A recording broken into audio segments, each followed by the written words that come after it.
راستے میں وہ اس کی گردن پر توق بنا کر کے لپیٹ دیا جاتا ہے اژدھے کی شکل میں، اور پھر اس کو اس کے باہوں کو باچھوں کو وہ چبانے لگتا ہے، اس کو نگلنے لگتا ہے۔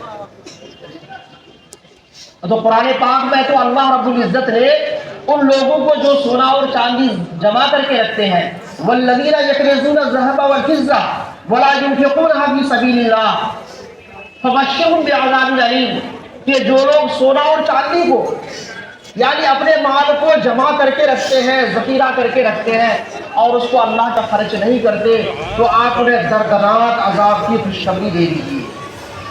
فبشرهم بعذاب علیم، ایسا عذاب جو درد سے تڑپا دے، دردناک عذاب کی خوشخبری سنا دیجیے۔ آگے اللہ تبارک تعالیٰ نے اس عذاب کی تفصیل خود بیان کر دی۔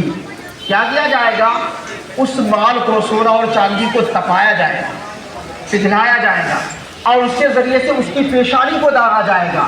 فَتُقْوَى بِهَا جِبَاهُهُمْ وَجُنُوبُهُمْ وَظُهُورُهُمْ، کہ اس مال کو تپا کر کے اس کی پیشانیوں کو، اس کی پیٹھ کو اور اس کے پہلوؤں کو داغا جائے، تپائے۔ تو جب یہ آیت کریمہ نازل ہوئی، حضرت عبداللہ بن عباس فرماتے ہیں کہ صحابہ تشویش میں آ گئے کہ مال رکھنا یعنی سونا اور چاندی کو گھر میں رکھنا تو بہت بڑا گناہ ہو گیا، اور اللہ تبارک تعالیٰ نے تو بہت خطرناک دردناک عذاب کی دھمکی دے دی ہے۔ تو صحابہ کرام جمع ہوئے، حضرت عمر بھی ساتھ تھے۔ حضرت عمر نے کہا کہ چلو اس مسئلے کو اللہ کے رسول سے پوچھیں کہ اس آیت کریمہ کا کیا مطلب ہے۔ صحابہ آپ کے یہاں حاضر ہوئے اور اپنی درخواست رکھی، تو اللہ کے رسول نے ارشاد فرمایا اس کا مطلب یہ ہے کہ جو لوگ اپنے سونا چاندی سے یعنی اپنے مال سے زکوٰۃ ادا نہیں کرتے، اللہ تعالیٰ نے ہمارے جسم اور بدن کے حق کو پورا کرنے کے لیے ہمیں بدنی عبادات کا، نماز کا حکم دیا۔ نماز کیا ہے؟ ہمارے جسم اور ہمارے بدن کا حق ہے جو اللہ تبارک تعالیٰ نے ہمارے اوپر واجب اور ضروری قرار دیا کہ انسان رکوع کے ذریعے سے، سجدوں کے ذریعے سے، قیام کے ذریعے سے، ان تمام چیزوں کے ذریعے سے اپنے بدن کے حق کو وہ ادا کر رہا ہے، اللہ کے سامنے وہ جھک رہا ہے۔ تو ہم نماز کے ذریعے سے بدنی حقوق کو ادا کرتے ہیں۔ اب اللہ تبارک تعالیٰ نے ہمیں اپنے وجود یعنی جسم اور جان کے علاوہ اور بھی بہت ساری چیزیں دی ہیں۔